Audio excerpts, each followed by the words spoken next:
పెంచి ఇక్కడ పార్టీలో నేను పార్టీ అధినేతని, ముఖ్యమంత్రి అనేటటువంటి అతను నేను నియమిస్తా, నా కుటుంబం కూడా ఎప్పటికీ మేము ఈ పదవులు చేపట్టము అని చెప్పేశాడు అప్పుడు బాలాసాహెబ్ థాకరే.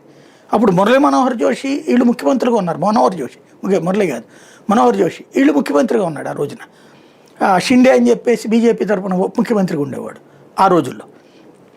అలాంటిది బాలాసాహెబ్ థాకరే వారసుడు వచ్చేసి తను ముఖ్యమంత్రి అయ్యాడు. రైట్, మంచిదే. హిందుత్వ అంశాన్ని తెర మీద కంటిన్యూ చేసుకుని ఉండాల్సింది. ఈయన మళ్ళీ మరాఠా ఇష్యూ తీసుకొచ్చాడు. ఇక్కడ కాంట్రడిక్షన్ ఏమైంది? కాంగ్రెస్సు శరద్ పవార్లతో కలిసిపోయాడు. వాళ్ళు పూర్తి హిందుత్వ ద్వేషులు ఆ ఇద్దరు కూడా. ఎన్సీపీ కానీ కాంగ్రెస్ కానీ పూర్తి హిందుత్వ ద్వేషులు. వాళ్ళకి వ్యతిరేకంగా పెట్టిన పార్టీనే శివసేన. ఏ వ్యవస్థకి ఇప్పుడు చంద్రబాబు గారు కనుక అప్పుడు కాంగ్రెస్తో కలిసి పొత్తు పెట్టుకుంటే తెలంగాణలో తుడిచిపెట్టేశారు. అదే కాంగ్రెస్తో కాకుండా మన కాంగ్రెస్ విడిగా పోటీ చేస్తే కాంగ్రెస్ అధికారంలోకి వచ్చింది కదా.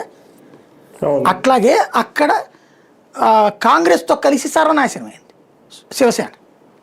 అయ్యి ఇప్పుడు హిందుత్వవాదానికి అక్కడ లీడ్ రోల్ బీజేపీకి ఇచ్చేసుకుంది, త్యాగం చేసేసుకుంది పాపం, దాని కర్మగా. కానీ బీజేపీ పొత్తులు పెట్టుకుని కూడా ప్రయోజనం పొందుతుంది కదా. అంతే, ఇప్పుడు పొత్తు పెట్టుకున్న తర్వాత అది ఒద్దికగా ఫెయిల్ అవ్వట్లేదు కదా. ఇక్కడ బేసిక్గా ఒకటి ఉంది, అది పొత్తు పెట్టుకుని ఒద్దిక